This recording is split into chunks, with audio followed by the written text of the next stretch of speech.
Hello, I'm Marni Penner, and I'm an anxiety coach and a happiness coach. And today I'd like to talk about the direct relationship between social anxiety and shame. In the social anxiety communities, there's a belief that social anxiety is very complicated and that there are very few solutions for social anxiety. And there's kind of a sense of hopelessness of whether or not they will actually be able to overcome it.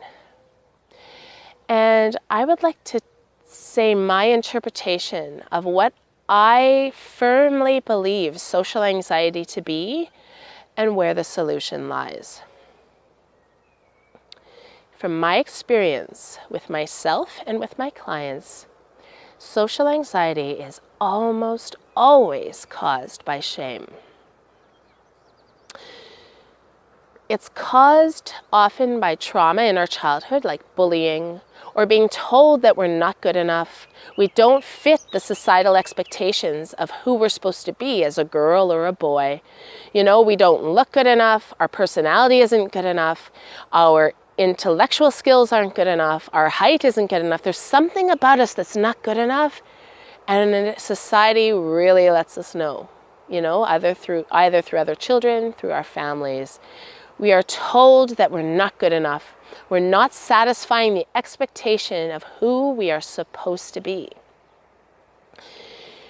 And the problem is that when we are different from the image in our mind of who we're supposed to be, like this is what shame is that we've got an image in our mind that society has given us, either, you know, our peers or our family. We have this image in our mind, or the media, of who we're supposed to be. And then there is the person who we are. And they are in conflict. They are in a very severe conflict. This image of who we're supposed to be can haunt us in every hour of every day.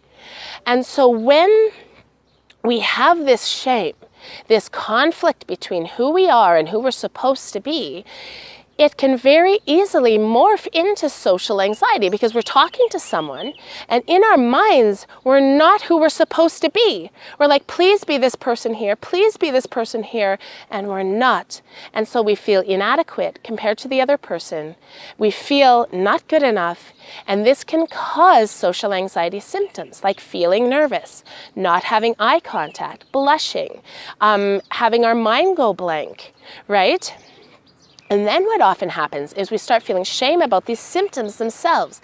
We feel shame that we're nervous. We feel shame that we're blushing. We feel shame that our mind is blank and we never have anything to say, right? So it is this compounded shame. People with social anxiety often have 3 levels of shame. Shame from childhood that they're not good enough. Shame about the social anxiety symptoms. Shame that social anxiety is putting them behind. They had to drop out of university. They can't hold down a job, right? Shame they can't get a driver's license. So social anxiety, all it is compounded shame. Okay? It's really straightforward. And the problem is that our society doesn't understand shame. Psychiatry doesn't look at shame. Psychology very rarely looks at shame. They focus on the symptoms themselves. But the thing is that social anxiety is a secondary symptom. It makes us feel out of control. We don't know what to do with these symptoms. We have no control over the symptoms themselves. But I have really good news. We do have control over the primary emotion of shame. We can free ourselves from shame, and we can do it very easily. So in this video, I'm going to give examples of the different kinds of social anxiety I have had, plus the social anxiety that one of my clients has had, and exactly what shame was underneath this social anxiety, and how by freeing ourselves from the shame, the social anxiety went away. The first type of shame underlying my social anxiety was body image shame. About 90% of women believe that they're not beautiful enough. There's this image in our minds, right, of what we're supposed to look like in order for men to like us, and I didn't look like that. And that caused me a lot of shame. You know, this is what I'm supposed to look like, and this is what I look like. And because of that, I felt extreme shame, which caused social anxiety with boys and then men, right? I couldn't talk to men. I couldn't look them in the eye. I couldn't date. I couldn't have conversations with them. The other type of shame that I had was personality shame. As a woman, I was supposed to have this personality that was like bubbly and extroverted and so much energy, right? I was supposed to be a person like this. Hi, how are you? Nice to see you. Oh, I love that dress you're wearing. Have you lost weight? Okay. But in reality, I was introverted. I was quiet. I didn't show a lot of expression on my face. I talked with a low, quieter voice. I was an intellectual. I was a nerd. I was nothing like what women were supposed to be like. I also had shame about my appearance. There was a way you're supposed to dress, right? There was an ideal way that women were supposed to dress. Well, I'm not visual at all. And so I didn't dress in a feminine way at all. I just somehow put clothes on myself. Like, it was really bad. And so there was this competing image in my mind of what I'm supposed to look like as a woman and what I look like. I wasn't an introvert, so I had a few close friends. And what pushed me into social anxiety was the shame about people believing that I was a lesbian. So people were accusing me of being a lesbian. People were kind of making these comments like they believed I was a lesbian. And the problem is I had heard people say mean comments about gays, and I was worried that people might reject me if they believe I'm a lesbian. I wasn't talking to men or dating men or flirting with men. I had no idea what to do with men due to body image shame. So I had all this shame that I was nothing like what women were supposed to be, and that because of this, everyone was going to think I was a lesbian and reject me, right? That was the shame, the multi-level shame underneath my social anxiety. So finally, 5 years later, nothing was working, therapy, medication, nothing. I went to Hungary, and I forced myself to live in a student residence with 3 students to a room. And I met a really good friend there, okay? And he was a guy. And he made me kind of realize that, I was able to kind of see that, yes, I am interested in men. My personality is okay the way it is. You know, look, I've made this great friend.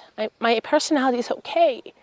And I started wearing skirts. I have no idea how to do fashion, but what I can do is just wear a skirt and wear a shirt that goes with the skirt. And at least I kind of look like a woman. And so it all kind of came together. I was able to take this image of who I was supposed to be, my personality, my appearance, my sexuality, my behavior with my friends. I was able to take this whole image of who I was supposed to be and get rid of it and accept the person that I am. And in addition to freeing myself from the shame, I simultaneously developed 3 concepts that were going to help me keep the shame away, as well as prevent any shame from coming back.